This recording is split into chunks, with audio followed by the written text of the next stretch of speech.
by the sound of violence. So there we have Bucky's statement. We have your teammate Roxanne Modafferi's response.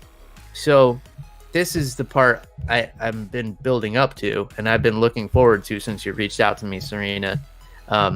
Let's get the angered interpretation of this response here. All right, so obviously, first off, Bucky's full of shit. I'm just going to say it. Fighters don't pop out of the womb, like, you know, with a six-pack and shit ready to go. My parents don't act like assholes when someone beats me. They don't discredit my opponent. And, I mean, this is a guy who's actually a manager and involved within the sport, acting like this to their daughter. As I said multiple times in the polite ways I was telling Bucky to fuck off on his Instagram before he made his Instagram private, because the ratio of comments compared to how many people liked his statement was astronomical. It was like he had double the amount of comments to how many people liked that one statement he put up before he set his profile to private, because he just couldn't face the music and own up to the bullshit he put out. Yes, your daughter fought on like a warrior. No, it was not the first 10 seconds of the fight. What, the bell ring and the sonic waves just blew her ACL out? Fuck that.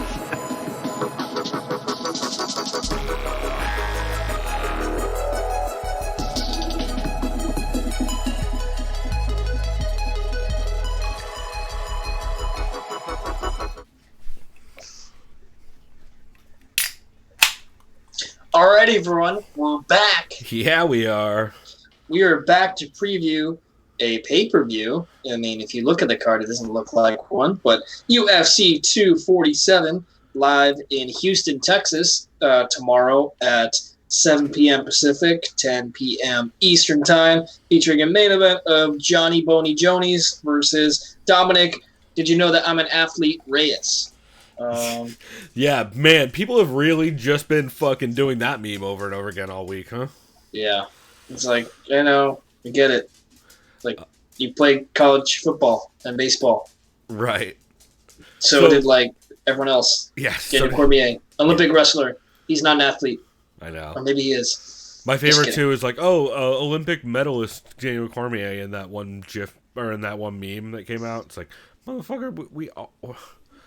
You're clearly trolling super hard with this fucking image. Anyway, also, you are, I'm guessing, still drinking either like water or tea or something?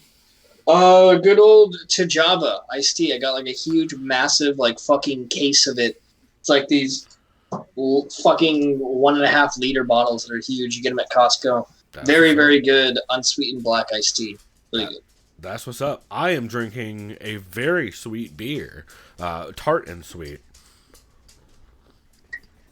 Oh shit! Is that? Are you drinking from the Toppling Goliath? No. So I had the Toppling Goliath, the King Sue, which I might have some of later in this episode as well, which is probably my new favorite hazy. It's fucking delicious. But I grabbed another beer as well because I think my favorite beer I had last year, Chris, which I don't know if you ended up trying or not, was the Hip Hop Puree series from Full Circle Brewing. They did the Pie of the Tiger.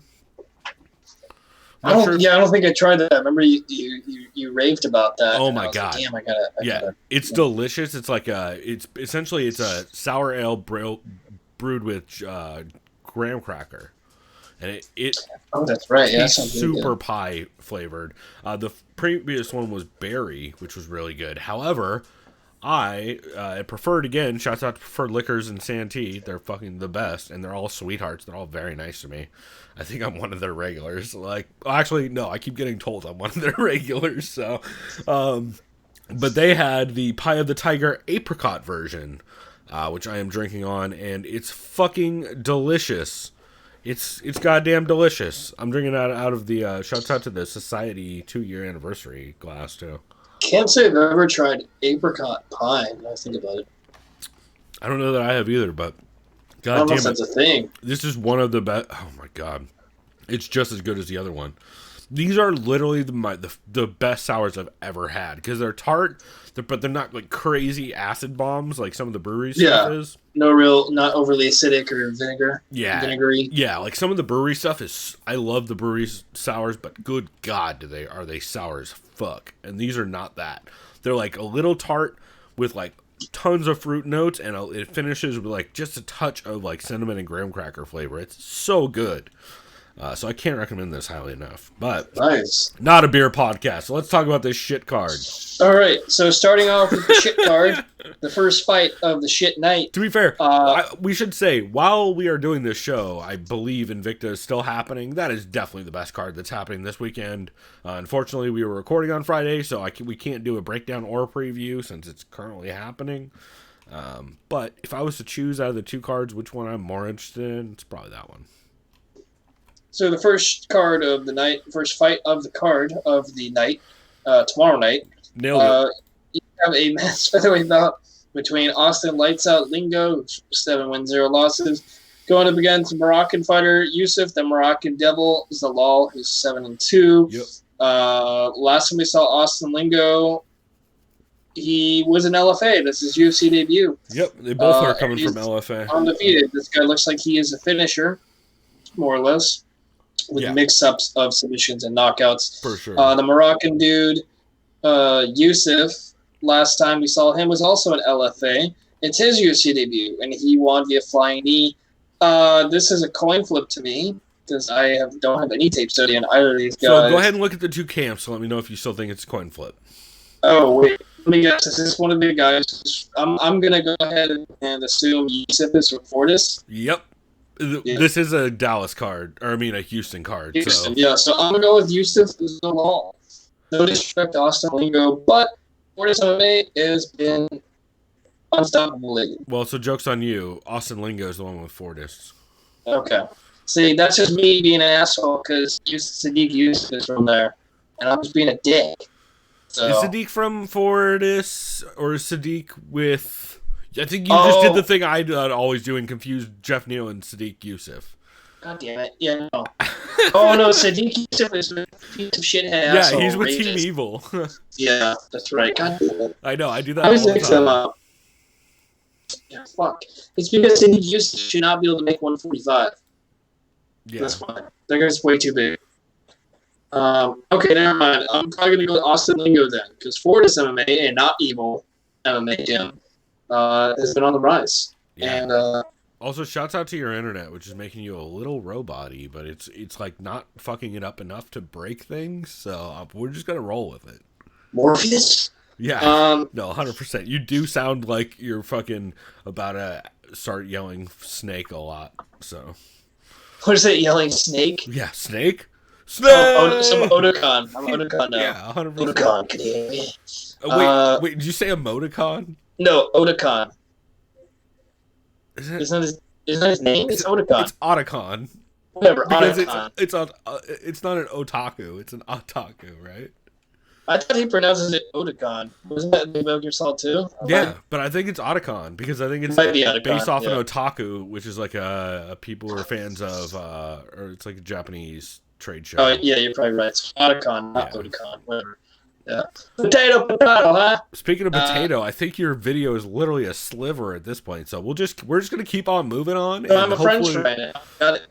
So the odds on this, I'm gonna go Lingo decision. The odds brought to you by Seamus.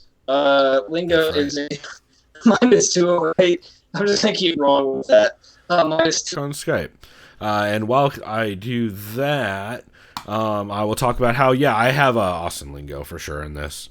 Fortis MMA already, but Austin Lingo is really good in the pocket. He also is has heavy as fuck hands. Like, dude's hands are ridiculous. And I think it's absolutely going to be a big factor in this fight. Hopefully Chris fucking answers, or else this is about to be really off the rails while I try and talk and do all this at once. Hey, look, there's Chris. Let's see if his video and his audio is better. It seems like it is. If I really wanted to fuck things up, I could have answered with my phone. I'm like, nah, I'm not going to do that. Oh, yeah, you're still a little robot-y, but it's better. Okay. Well, I am not a robot. Next fight we have up is a men's bantamweight bout between American fighter Andre Ewell, 15-6, going against American fighter Jonathan Dragon Martinez, who's 11-2. Last time we saw Andre Ewell, he lost via ground pound to Marlon to Vera last October. He's been up and down. He's gone lost, win, lost. His opponent, Jonathan Martinez, is on a 2-fight winning streak.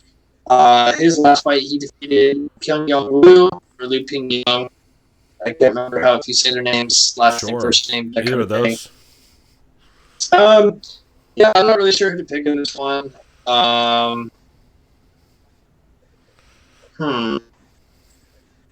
So they're I don't know that gym. I wish But I like knew. you said, this is in your Houston, audio so is a lot of so choppy. But yes, yeah, it is in Houston. Yeah. I don't fucking know who to go with. Probably Andre Ewell, because I remember him better than Martinez. I'm gonna go decision. Yeah, that's kind of how I'm leaning as well. Is basically Andre Ewell just has way more experience against way higher level competition. I mean, if your two losses in the UFC are to Nathaniel Wood and Marlon Vera, that's fucking very high level competition that you're losing to. And those are two dudes who are just tough fucking outs. And I don't know that Jonathan Martinez is going to be able to hang in this. I do think that if Jonathan Martinez can work his grappling game and get it going against Ewell, he will have success. That's how he absolutely dominated Waluigi Buren towards the end of that fight, if I remember right. Yeah, I believe so. Yeah, but I'm going to have to go Ewell probably via decision, just working his experience and being able to just outwork consistently over time Jonathan Martinez. If I remember right, they're both long southpaws too, which is going to make this a weird matchup. Okay. And the odds on this one, brought to you by Seamus. We have Andre Ewell at a minus 119 to a plus 100 of Jonathan Martinez. Take that as you will. This next fight is a bantamweight bout between American fighter Journey Newsom, a record of 9 wins, 2 losses. Going up against bantamweight fighter, how does this guy make weight at 6 feet tall? Domingo Pilarde, American fighter. That's insane. You're 6 feet tall and you're bantamweight. What is wrong with you? Okay. Last time we saw Journey. I really like that when Chris says it sounds like he's auto-tuned a little bit. It's pretty. It's like some T-Pain effect shit going on. Yeah. What's weird is there's no delay, and I can see your video fine, but it's scaled down so hard that it's like fucking Skype is just freaking out. It's great. Oh, great. Because I'm not on Wi-Fi or anything like that. I know my roommate is, and he's watching Hulu, but it's all good. Let's see. Okay, anyways, Journey, last time we saw him, his UFC debut, he lost the unanimous decision to Ricardo Ramos. And last time we saw Domingo Pilarde, he lost a split decision to Felipe Colares. I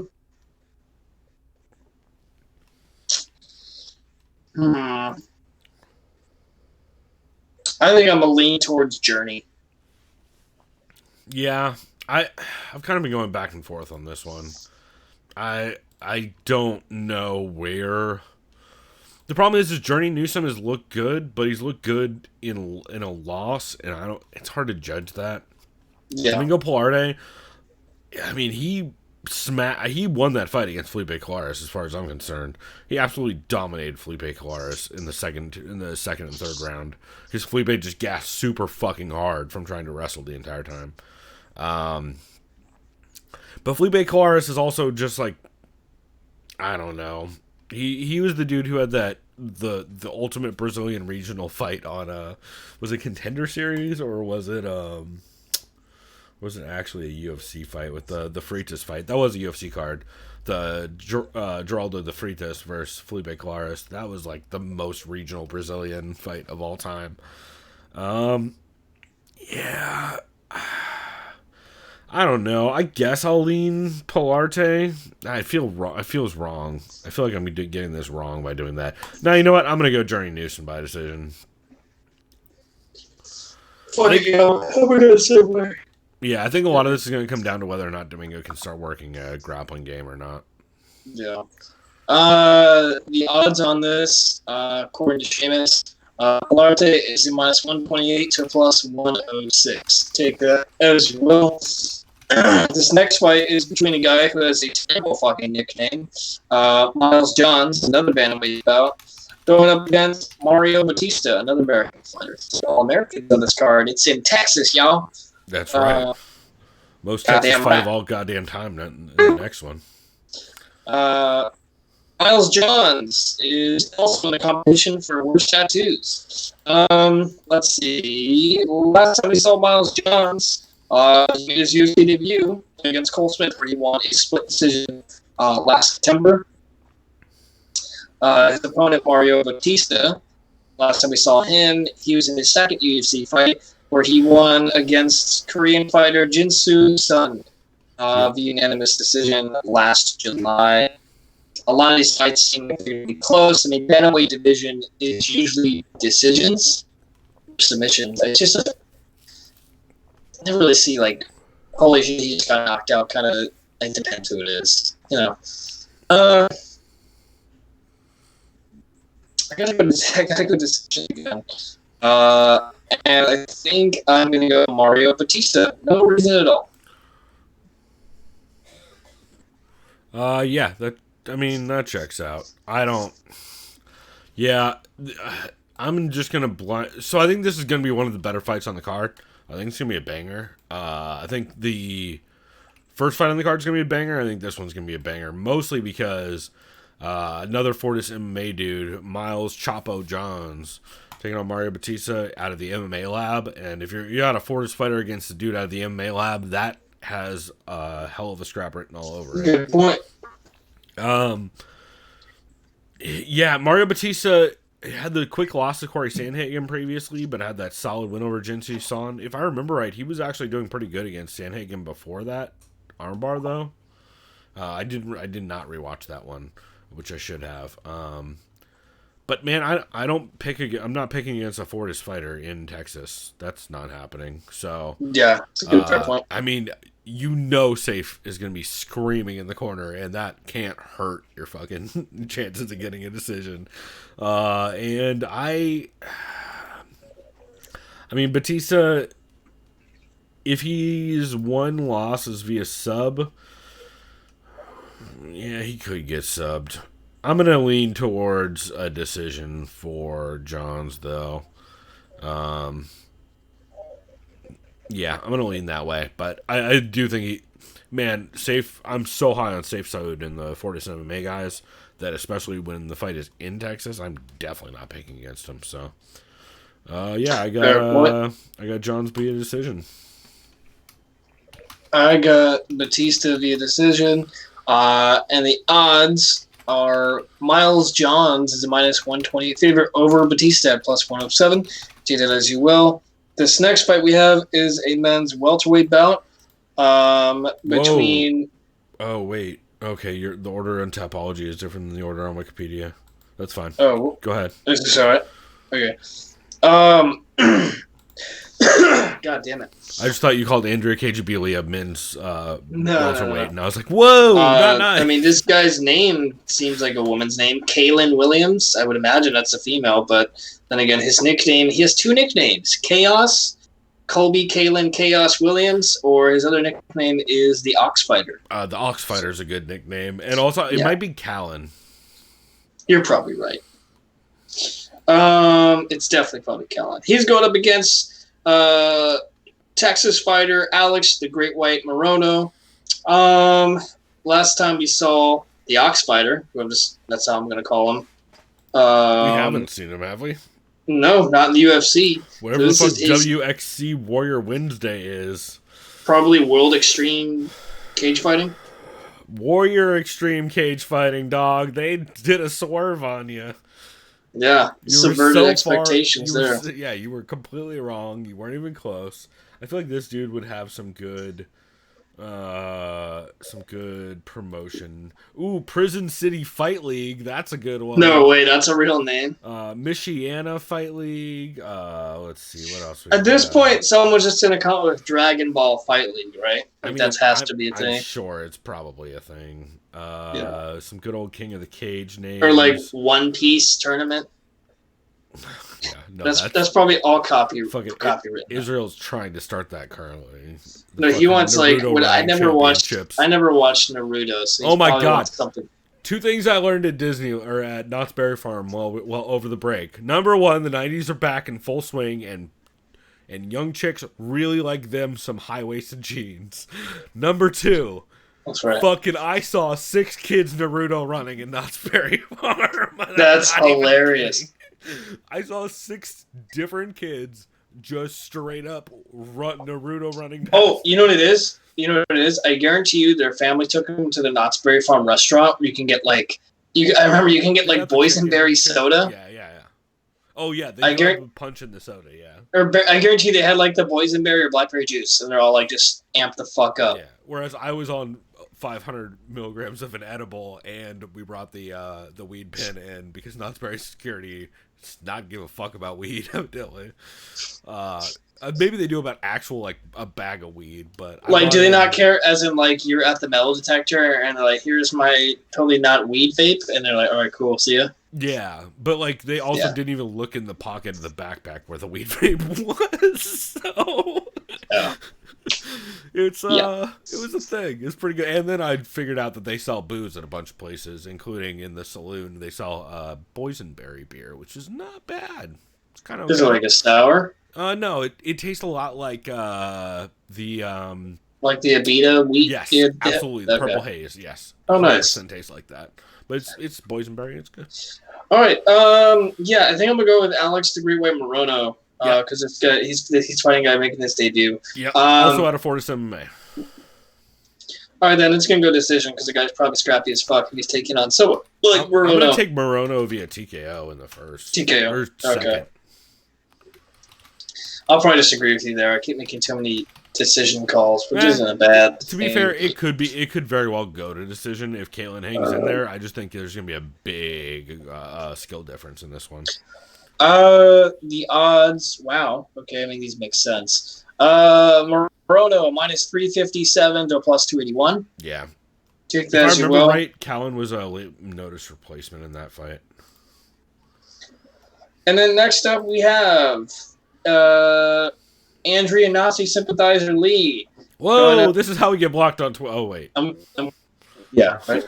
Just kidding, guys. Andrea KGB Lee.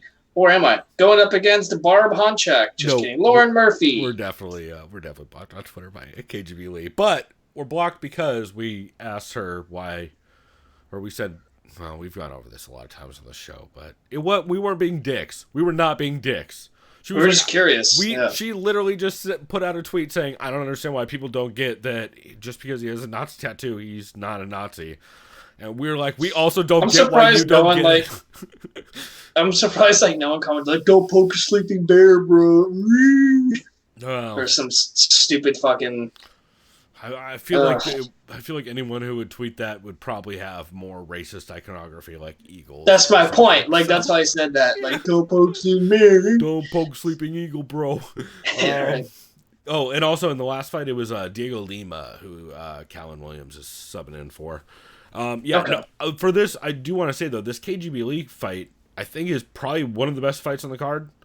Skill for skill, matchup-wise, it's probably... this in the which one was it? It was the, I think of Miles John's fights.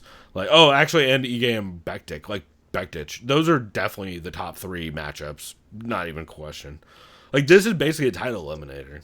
I think I'm going to go with Lee via decision. I know Murphy is savvy with the grappling as well. They're both really slick. I think it's going to be very back and forth. It'll be a close fight. I don't like calling split decisions because that's just kind of you can't really predict that. Yeah. But it's just going to be a close fight. And I got Lee edging it out. This is my call. Yeah, I still, man, when Laura Murphy smashed Mara Romero Barella in her last fight. That really impressed me. That was me. impressive. And I did not see that shit coming.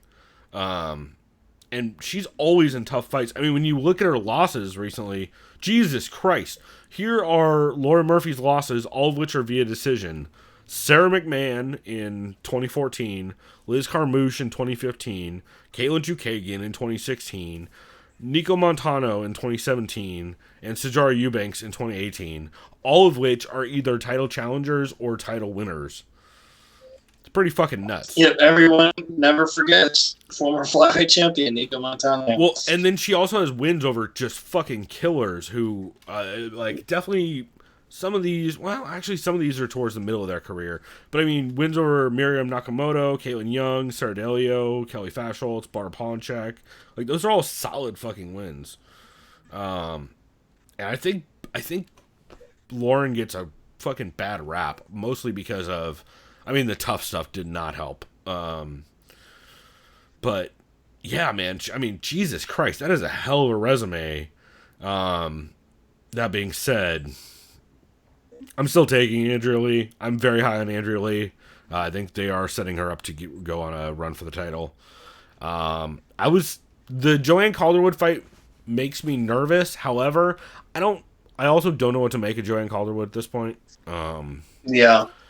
I just have zero grasp on what Joanne Calderwood's going to show up and what she's going to look like. And so I don't have a great read on that still. But I think a lot of this fight's going to come down to whether or not, I almost called Lauren Barb. Jesus fucking Christ. I was like that close. You can see the face I was making. I was about to say it. No, I think Lauren may have trouble getting stuck in the clinch. And the thing that's going to be the big determining factor in that is, does KGB Lee end up getting stuck on her back because of her willingness to engage in clinch exchanges? I think if they stay in the clinch, KGB Lee starts lighting up Murphy with knees, like pretty bad. But if Lauren Murphy can grab a body lock and get a trip takedown, and KGB and Andrea doesn't immediately scramble, I think it could get really fucking rough really quickly for her.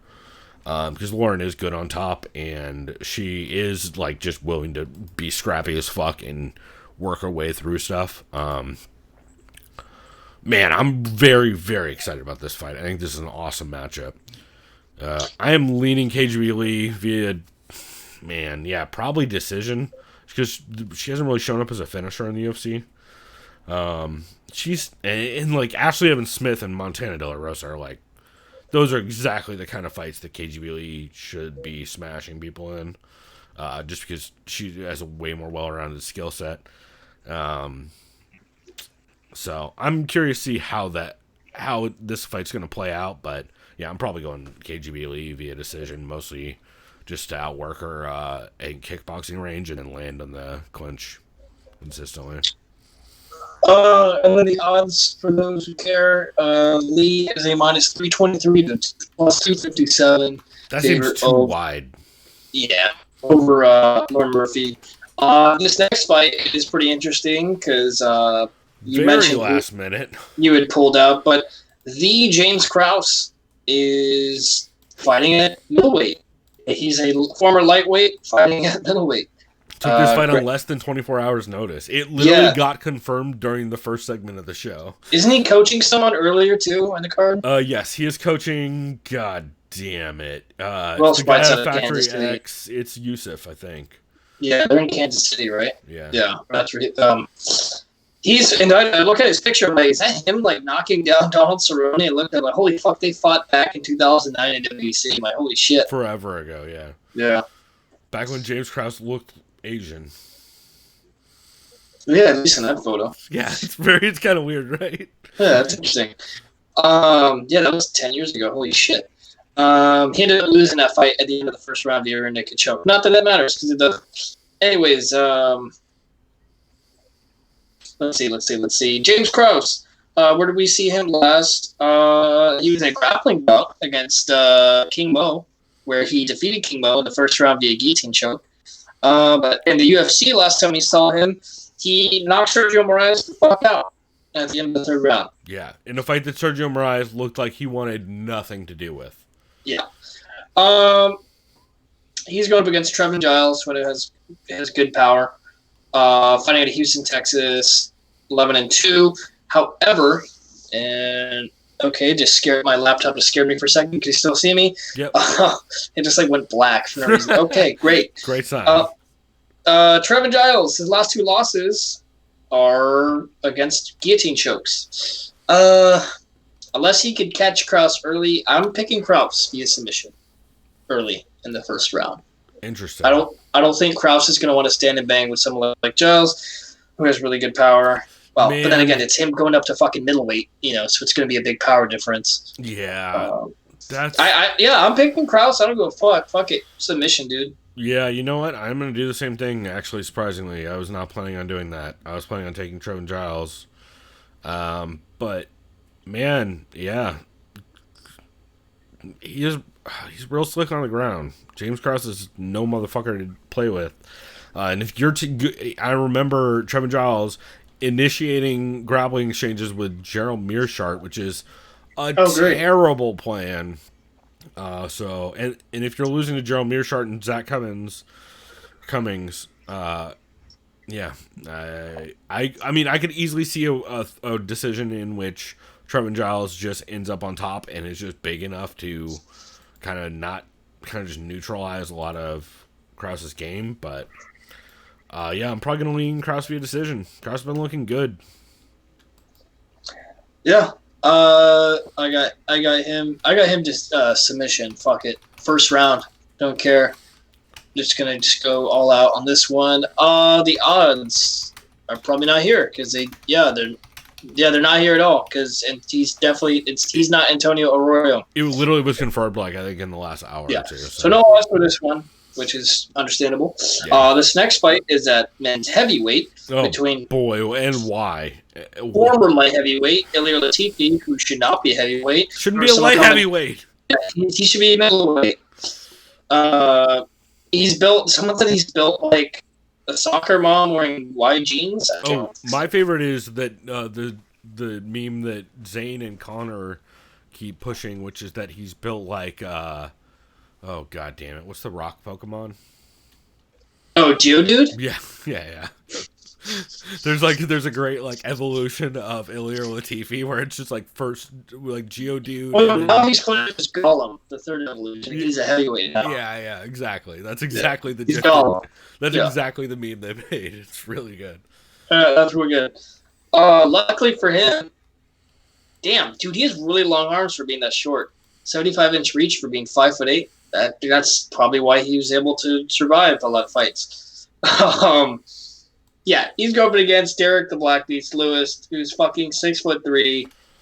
So I got Lewis via knockout first round. Yep, this is gonna be really bad. If it's not that, oh god, everyone just. We've seen Derek Lewis when he gets on the ground. All he does is literally he gets up. We can't explain it. He just finds a way to just get up. Yeah, I'm gonna go that's ahead. A real thing, by the way. He literally just gets up. He just bench presses dudes off of him. It's crazy. Except for DC, but that's another story. Well, yeah. I mean, it's DC. DC can actually grapple at heavyweight, unlike every other heavyweight. But yeah, no, 100%. Either this is a great beer grabbing fight if it goes past minute 7. I'm gonna go ahead and say that right now. But yeah, it's 100% Derek Lewis knockout in the first 90 seconds, or it is the roughest fight on the card, which is saying something concerning the co-main. Yeah.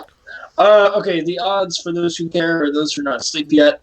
Lewis is a -222 to a +178. Probably should be wider, but that's just me. Yeah. Next fight up is probably my favorite fight on the entire card.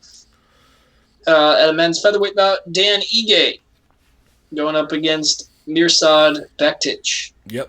Super excited about this fight. This and the KGB Lee and Lauren Murphy fight are by far the most competitive fights on this card.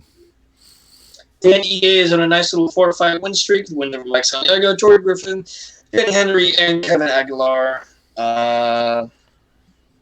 Mirsad Bektic lost his last fight to Josh Emmett at the end of the first round. Oh yeah, that's right. Wow, that was an interesting fight. I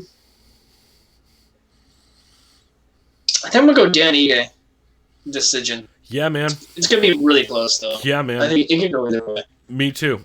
I have the exact same read on this, which is Mirsad does not have the chin that he used to, but he's really fucking good everywhere. And I think that's probably going to play out in a way where Dan Ige ends up just edging out a close fight. Ige's looked really fucking good lately, and I just think it's going to be a tough out for Bektic to try and win this, because I think his only way to do it is by decision. And the last 3 rounds against Dan Ige, who is known to push pace and has looked real good, especially in his last fight against Kevin Aguilar. I understand Kevin Aguilar is a much different level of competition than Mirsad Bektic is, but man, I just after seeing the way he got melted by Josh Emmett, then again, everybody gets melted by Josh Emmett if he touches him, but I don't know. I just think Ige is going to push pace, blend the striking and grappling enough, and shut down enough of Mirsad's grappling game to really make this ugly and get a pretty solid 29-28 decision. The odds for this a little different, but we got Bektic is a slight favorite, -122 to +102. Yeah. Take that as you will. You got a decision for Ige, right? Yeah, this next fight is insulting to just all of mixed martial arts. Why is it on the main card? What the fuck are we doing? It shouldn't even be on a prelim. This fight shouldn't be happening. This is a joke of a fight. I really want to pick Juan Adams, but based on how he looked against a serial abuser, domestic violence piece of shit. See, even robots hate Greg Hardy. Yeah, Greg Hardy. How do you lose that fight? What the fuck? Like, hey, let me just stand. Let me just not move. Let me just grab onto a single leg and see how this turns out. No. Justin Topper looks pretty shitty too, so I'm gonna just go with the. No, I'm just going with what Justin Topper got knocked the fuck out, sure, but at least he didn't just lie down and quit. So I'm going Justin Topper via shit asshole decision. You sound like a regular old Steve Smith over there. Yeah, right. He's a quitter, Max Kellerman. Yeah, I like how MMA hasn't figured out that the way to do Steve Smith impersonations is to just yell. Because Punch Drunk Sports figured that out like a decade ago. It's preposterous! Yeah. I remember Dean Thomas did a great impression. Yes, yeah. Yeah, with the fucking uppercut. Jason Tebow from Punch Drunk Sports also does a great, they refer to it as T-Bin A. Smith. But yes, he does a very good. It's just a lot of yelling and not Steve Smith literally goes. He goes, first off, you're wrong, and here's why. And it's just like him just warning you. Hold on. Oh God. My favorite part of referring to him as Steve Smith is because it's exactly the level of respect he deserves. Which if he's done zero research, I'm gonna do zero research on saying his name correctly. Well, it's more of a coincidence, but the fact he called Steve Smith, there was a good wide receiver in the NFL in the 2000s called Steve Smith for Carolina Panthers. He's also an asshole and a moron when he's on the mic. So what a coincidence. Checks out. Yeah, Steve Smith, by the way, punched a player in the helmet and broke his hand. Shows his IQ. Sounds like a genius. Yeah. Let me guess. Was it a crazy uppercut? I will say though, for this Juan Adams Tapa fight, fucking that dude just dick punches and uppercuts, dog. That's exactly a new level of Dondasso.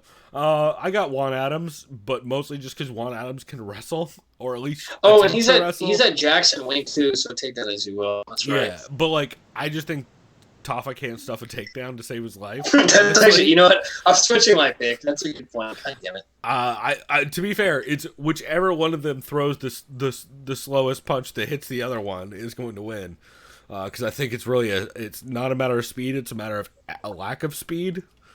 But yeah, this is gonna be ugly as shit. But I think Juan Adams just basically leans on him, pushes him over, and then pounds him out. Yeah, the odds for those who are even here still or give a fuck. We got Adams is minus 250 to plus 200. That's way too wide and way too. I just don't care. Yeah. All right, moving on to the co-main event evening. The leaf blower kickboxing championship between Valentina no strikes unless I have to Shevchenko taking on Caitlin beat the fuck out of the air in front of you Chukagian. Yeah, I got Shevchenko. Actually, a very excellent boring decision. Yeah, have you heard all the people this week call her Caitlin and say that's the way you say it?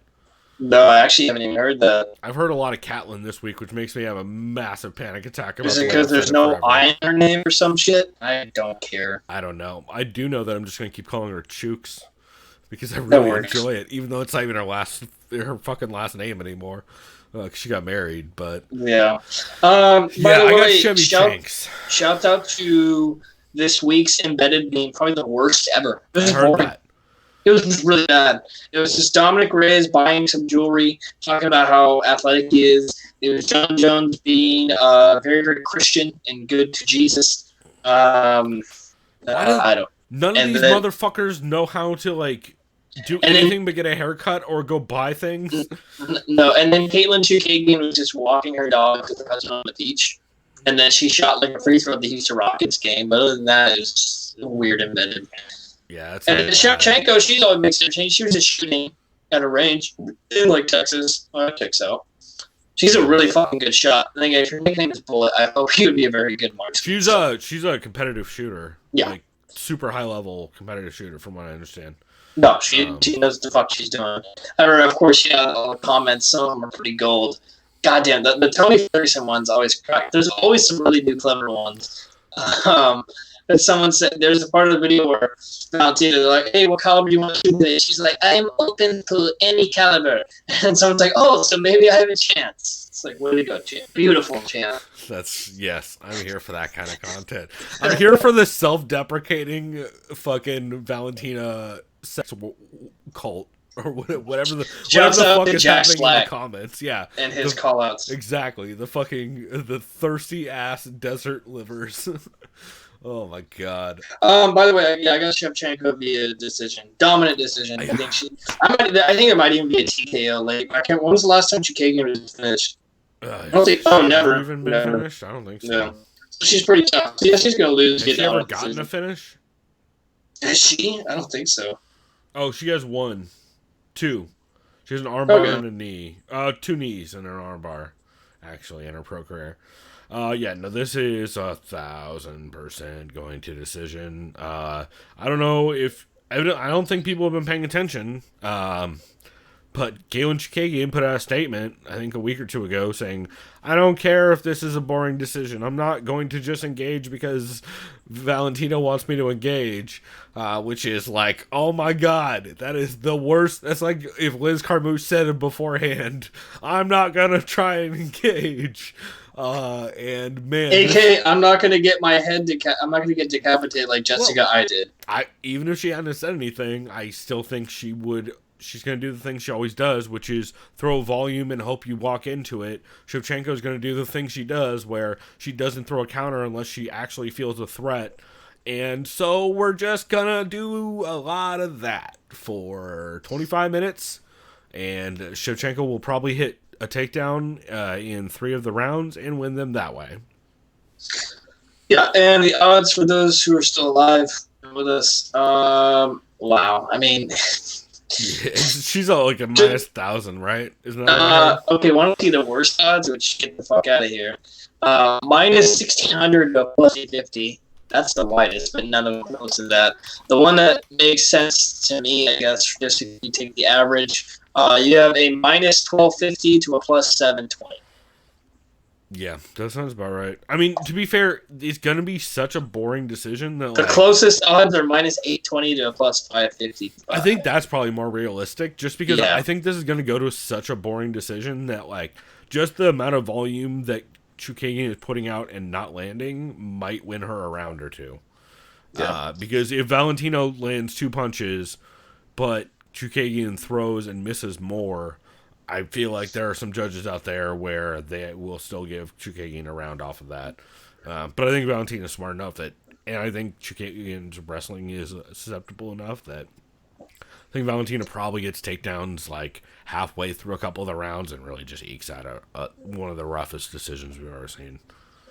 Next up, we have the main event of the evening with reigning defending light heavyweight champion Johnny Boney Jones, Jon Bones Jones, record of 25 wins and 1 loss. The loss being a disqualification back in the day. Going up against undefeated challenger Dominick the Devastator Reyes, who may or may not have played high school and college football. He's 12-0. Okay. Last time we saw Jon Jones, he won a close fight between Thiago Santos, which was a split decision. Some people, one of the judges scored it for Thiago Santos. I actually only watched that fight once, and initially watching it, I could have made an argument, honestly, for Santos winning rounds 1, 2, and 5. But I remember after the fight was done, I think I told everyone in the room, if it goes to split, Jon is winning 100%, no matter what.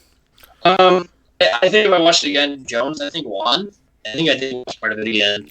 I haven't seen it again. I did watch it in my tape study for this week because I didn't watch either of the. The thing that I learned though is attack Jon lead leg. There's a lot of kickboxers, but has he really fought a lot of kickboxers? Nope. I think about at least 2 Jones, because the one thing that was interesting to me is people always forget Jon Jones. The first real big devastating power puncher he was scheduled to fight was Rumble, which did happen.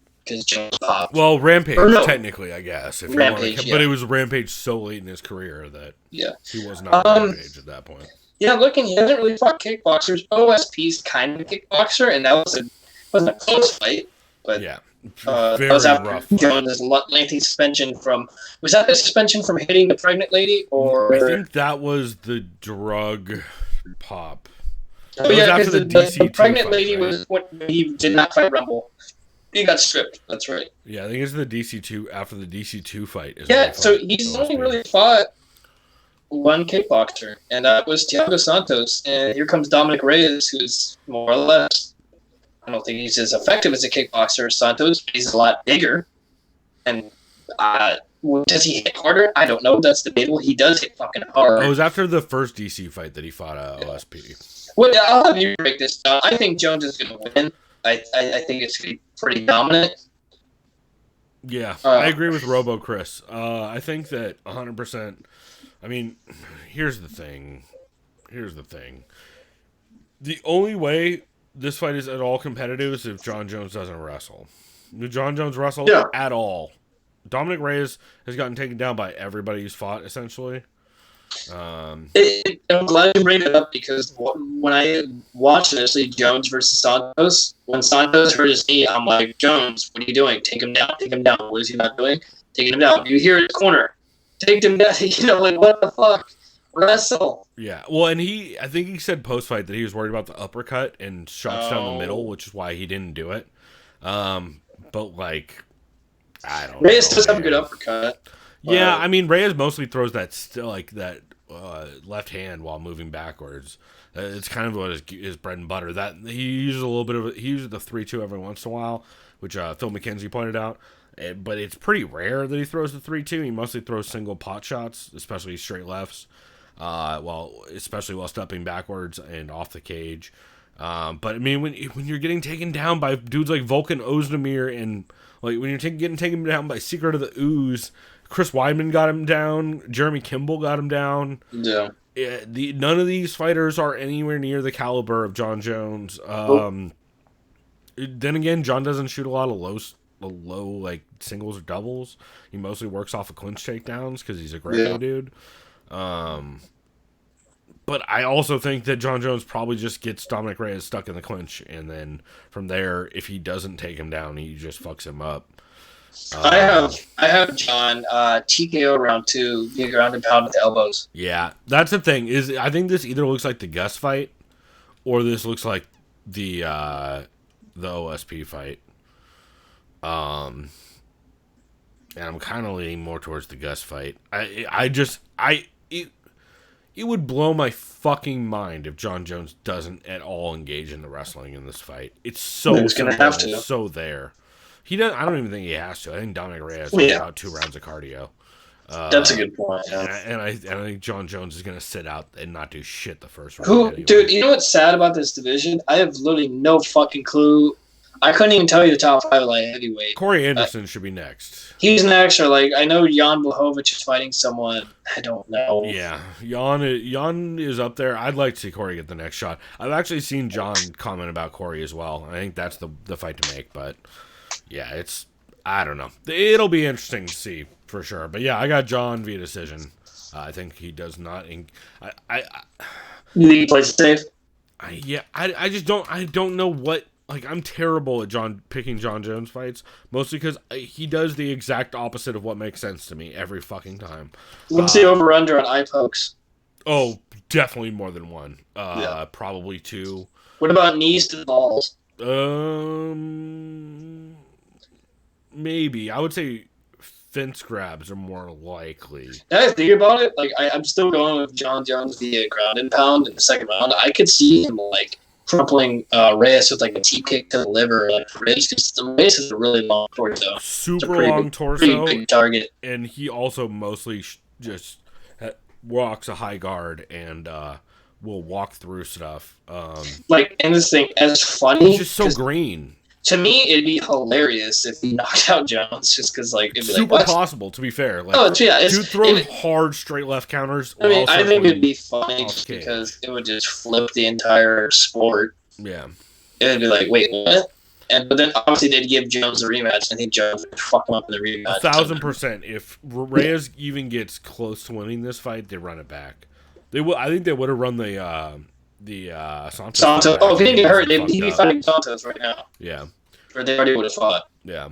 So I'm leaning John via decision pretty clearly, but I would not at all be surprised with your TKO pick, especially if he gets on top early. Like, I don't think Reyes is getting back up to his feet if he gets taken down. Look at the little odds. I just want to see what Reyes is by knockout.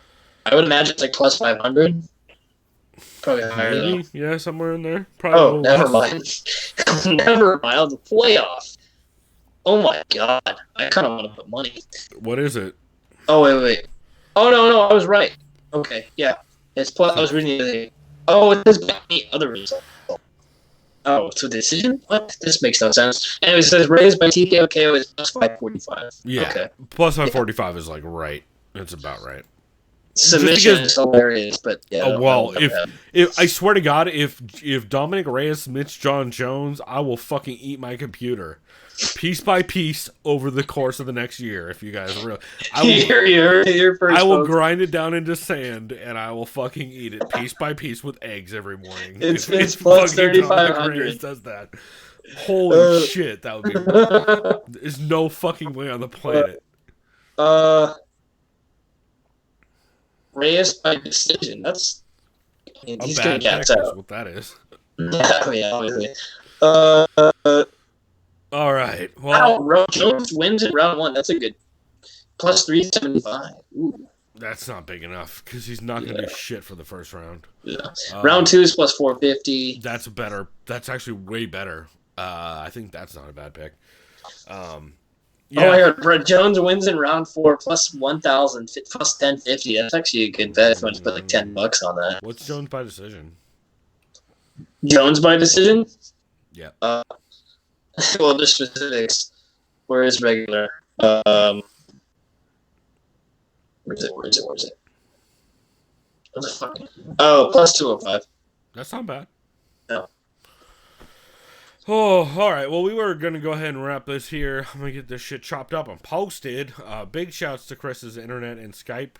It was fun having a guest spot from Robo Chris this week. Evidently, because they're filming The Matrix 4 in San Francisco, apparently I have a cameo that they didn't tell me about. 100%. What's weird is his video is not nearly as bad as you would think based on the fucking lack of picture on our streaming stuff. Well, now you know how I feel when I hear you go into The Matrix stuff.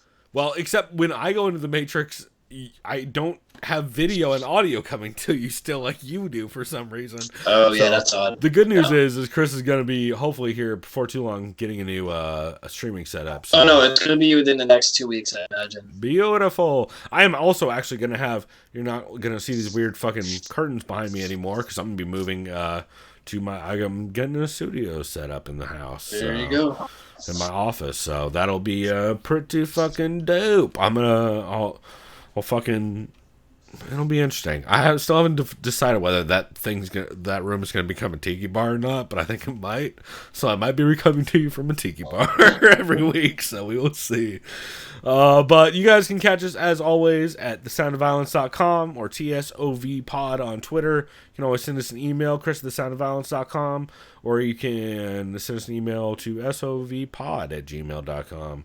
And we always appreciate feedback, or if you hear any shows that we're sleeping on that we need to be listening to, fucking always appreciate that kind of info, because there's too many goddamn podcasts to listen to everything, which is why we started it. So also, as always, you can find the link in the description everywhere except for YouTube. On YouTube, if you go to thesoundofviolence.com, you can see all the show notes where we have links to every one of the shows we talk about. And if you subscribe on Twitter and you hit the bell, that you can join the Ding Dang Dong Gang, as Greg from How to Drink always says, which cracks me up and is a dumb joke. Yeah, I just like referencing it. You should just do this stupid little spiel like all those little YouTubers, like, guys, how about this week we go for 472 likes? Like, just some random. That's right. Like and subscribe. Smash that subscribe button. And just smash it. And remember to share, subscribe. Yeah. No, share, tell a friend. Subscribe. Hey, if you guys like the show, tell a friend. Yeah. It helps us grow. 5 stars on iTunes only, please, because that's, for some reason, people think that only 5-star reviews matter. I don't think there's any fact behind that. I think any review probably makes your show get more visibility. And we want to stay humble. We want to stay humble, so just sprinkle in a 4-star review. You know, it's not, we can't be perfect. That's right. So. But if you're going to leave a 4-star review, we'd also appreciate it if you left a 5-star review under a different email address, just to make it fair. So we're going to go ahead and wrap this here. I suggest everybody goes out and buys the Full Circle Brewing Hip Hop Puree series, Pie of the Tiger. It's one of the best fucking beers I've ever goddamn had. It's so good. Also, King Sue from Toppling Goliath. Fucking delicious. I liked it way better than Pseudo Sue, actually, which I've had in the past. So big shouts to those dudes. Big shouts to all the MMA podcasters out there. We see you. We love you. And we'll be back next week talking more MMA podcasts to check out. So, Chris, you got anything before we get out of here? That's it. Y'all have a good one. There we go. So until next week, everybody, go try to enjoy UFC 247. Might I suggest heavy drinking during it? I feel like it'll help, especially during the co-main event. Till then, go do some decadent. We out. Bye.